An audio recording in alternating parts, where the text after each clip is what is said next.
What's going on, everybody? Welcome back to a new edition of Value Hunting, where we are going to find some of the best fantasy basketball plays heading into game week 2, specifically on Sorare NBA, but a lot of this information will also be useful in your Yahoo redraft league, some daily fantasy, and even if you're just sweating your best ball. And we got some good news. We're going to be giving away another rare tier card this episode, so stay tuned till the end where you get the instructions on how you can qualify to win a rare tier card. I want winners. And of course, if you're new to Sorare NBA, make sure you check out the video that's pinned in the description to get your account started today and subscribe to the channel. But before we get into the plays for game week 2, why don't we victory lap some of our winners from game week 1? Now, we still haven't heard from the OKC Thunder, the Washington Wizards, San Antonio Spurs, and even the Dallas Mavericks. All of those teams haven't played yet as I record this video. So if I don't talk about some of those guys, that's why. But last night, we had James Harden take the ragtag version of the Los Angeles Clippers into overtime. They still collected a loss against the Phoenix Suns, but James Harden did not disappoint. Going into that game with a cap of 39, Harden dropped a near triple-double with 29 points, 12 boards, and 8 dimes. And let's go to the Atlanta Hawks, who collected their first win of the NBA season against the Brooklyn Nets. And yes, Trae Young went off. Onyeka Okongwu was bonkers off the bench, but the guy we highlighted was Dyson Daniels, who went into that game with a cap of 13. And if you took all of his stats away besides just his blocks and steals, he would have passed his cap because he had 5 steals and 1 block, which leads up to 18 Sorare points just off blocks and steals. Wow. But then he also added 15 points, 5 boards, and 2 assists. Dyson Daniels might not be the sexy play, but he's going to be playing a ton of minutes next to Trae Young. And let's look at one other guy that we threw at the end of last week's video, and that is Walker Kessler of the Utah Jazz. Now, he had a cap of 20, which was a little bit scarier because a lot of the guys we had mentioned had very low caps, but Walker Kessler last night against the Memphis Grizzlies, where they lost, collected 16 points, 14 rebounds, and then 6 stocks of his own. And if you're new, stocks, blocks, and steals combined. So again, that's 18 fantasy points just off blocks and steals before we even got to the points and rebounds. So what I'm saying is, watch the video. Let's get into game week 2. I just want to put this out there before we even get started. A lot of the rookies, still really good plays because the caps haven't moved. We're only 1 game into the NBA season. So a lot of the plays that were good in game week 1, guess what? They're still very good for game week 2. But we are digging a little bit deeper here, and we're going to find some new plays for you. First up, the backup, now starting big man for the Philadelphia 76ers. In true Joel Embiid form, Embiid is going to be missing the first week. We saw him miss last night's game against the Milwaukee Bucks. He's not going to be playing on Friday or Sunday, and actually, who knows when he's going to be back. So Andre Drummond, the rebound king himself, is going to be starting in his place, and he was a very sexy play heading into game week 1, and he's still projecting super well for game week 2, so I'm not saying he's going to be a sneaky play, but based on what we saw last night against the Milwaukee Bucks, maybe a couple people get turned off by the Drummond. If you're just looking at the box score, you might be saying, Mike, Andre Drummond's a bad play. He only played 25 minutes. That's as many minutes as his cap. Well, in those 25 minutes, he still managed to get a double-double with 10 points and 13 rebounds. But what really happened with last night's game against the Bucks, if you watch, is Drummond was a foul machine, fouling early and often, picking up 4 fouls in the first half. And of course, he was bodied up against Giannis. Now, the Philadelphia 76ers have 2 games this game week, and they're most likely without Embiid and Paul George, which means the games will probably stay closer, and the environments are fantastic. The first game is against the Toronto Raptors, and we saw the Raptors get absolutely boat raced by the Cleveland Cavaliers last night, and the only big they have on that team right now is Jakob Poeltl, and then a bunch of Chat GPT names you might throw together. And then the second game, they play the Indiana Pacers, who, yes, they have Miles Turner out there, but they play this fast style of basketball that doesn't really include defense. So Andre Drummond with a cap of 25 projects for 42, and honestly, to me, that's like a floor projection. I feel like he has 50-point upside. The fact that they have 2 games and both in beautiful environments for fantasy basketball. Next up is the guy that's always in the 6th man of the year conversation. It's the Cleveland Cavaliers guard forward combo, Caris LeVert. Now, right before the season started, we learned that Max Strus got hurt and was going to miss a ton of time, which automatically elevates Caris LeVert's floor in minutes because Caris, for whatever reason, is impacted by Mitchell missing time, Garland missing time, or any of the wings missing time means more minutes for Caris LeVert. Now, again, for you bros that are just box score hunting and you're like, Mike, Caris LeVert only played 19 minutes. It's important to understand the context of this game, as the Cleveland Cavaliers were up like 75 on the Raptors the whole game. And in those minutes, he dropped 19 points and 4 dimes. Cleveland Cavaliers have 2 games this game week, and Caris LeVert's cap right now is at 21, and he projects for almost 35 Sorare fantasy points. I feel like there's a really nice floor for Caris, one of my favorite contender, or if you want to fit him into an underdog lineup plays, but then also has enough upside that he can be a last piece in a championship champion lineup as well. And one of the more surprising outcomes in game 1 of the NBA season was the Orlando Magic absolutely smoking the Miami Heat, winning that game 116-97. And honestly, the final score sounds closer than it actually was, but a play that's sticking out for me, and it never feels good to say this guy's name because I feel like he disappoints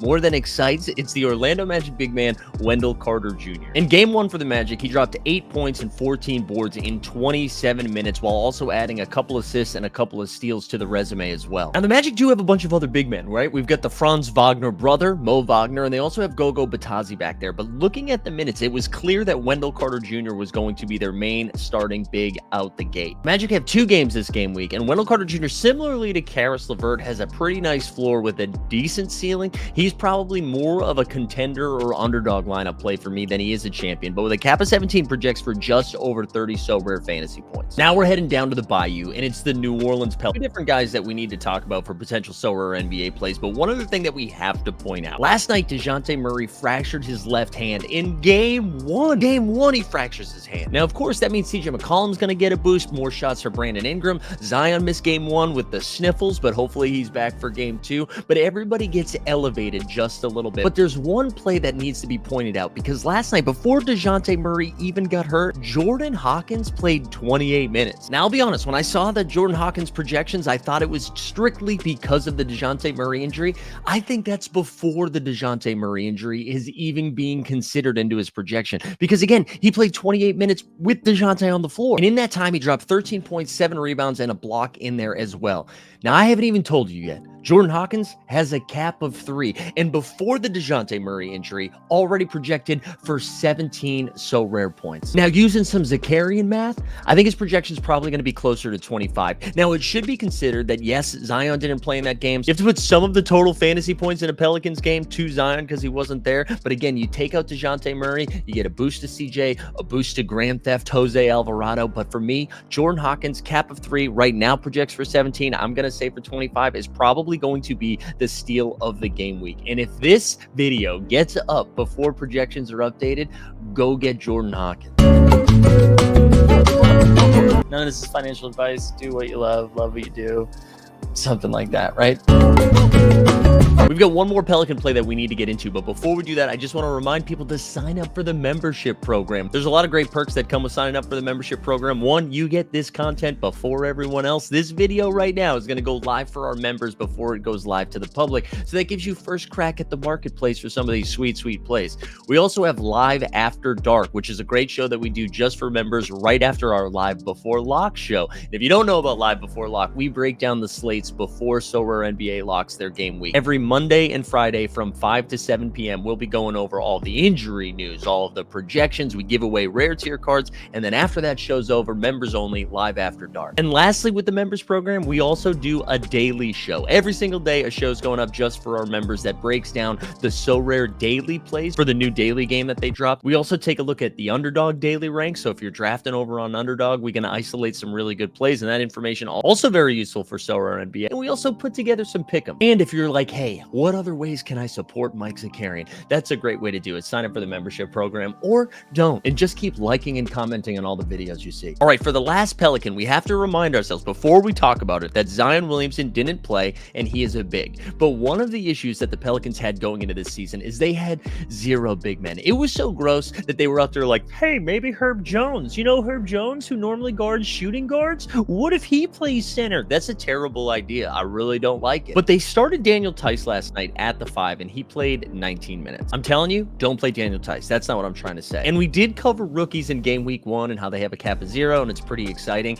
There is one rookie I don't think we talked about that could matter for game week 2. And then as his cap goes up, I'm not as interested. Yves Missi, the first round pick for the New Orleans Pelicans, played 23 minutes off the bench. And in that time, he dropped 12 points, 7 rebounds, 3 blocks, a steal, and an assist. Now, there is so much risk in this play because if Zion does come back for game week 2, maybe his minutes go from 23 down to like 15. But again, with a cap of 0, that can really provide some flexibility. And he's shown that he's a fantasy point per minute guy. So can't stress enough. There's some absolute risk in there, but I do think he's one of the rookies that has gone overlooked. People are not talking about Yves Missi, and you might be thinking, I think you're making that name up. I promise I'm not. All right, I'm going to give you one more play. I've changed my mind. I thought I was going to end with Yves Missi, but this one feels gross. But because I'm thinking about it, I want you to think about it so we can feel gross together. And that is the Detroit Pistons' Timmy Hardaway Jr. Tim Hardaway Jr. had a very Tim Hardaway Jr. line last night against the Indiana Pacers where he scored 14 points and then had one of everything else. We know he's not going to have 8 to 10 assists. He had 1. We know he's not going to have 8 to 10 rebounds. He had 1. But Tim Hardaway Jr. is out there for 30 minutes. He was out there for 30 minutes against the Pacers. I think he's going to continue to be out there for 28 to 32 minutes every single game until he does something really bad, which could be soon. But THJ's cap right now is 8. So even though it doesn't feel good, it does allow you a lot of flexibility in your contender and underdog lineups. I feel very confident putting my foot down right now. Do not put him in a champion lineup. I do not see the ceiling in Timmy Hardaway Jr. Timmy! But I do think he is a pretty solid play for contender and underdog. All right, now the moment you've been waiting for. You want to know, Mike, how do I qualify for this rare tier card giveaway? All you need to do is in the chat, tell me who was your worst play for game week 1. What guy got into your lineup that you absolutely regret? Is it Bam Adebayo, who was MIA last night against the Orlando Magic? That's one for me. But as always, I appreciate you guys tuning in. Hope you enjoyed the content. Give it a like, subscribe, hit the notification bell so you know when that sweet, sweet alpha is dropping. We out.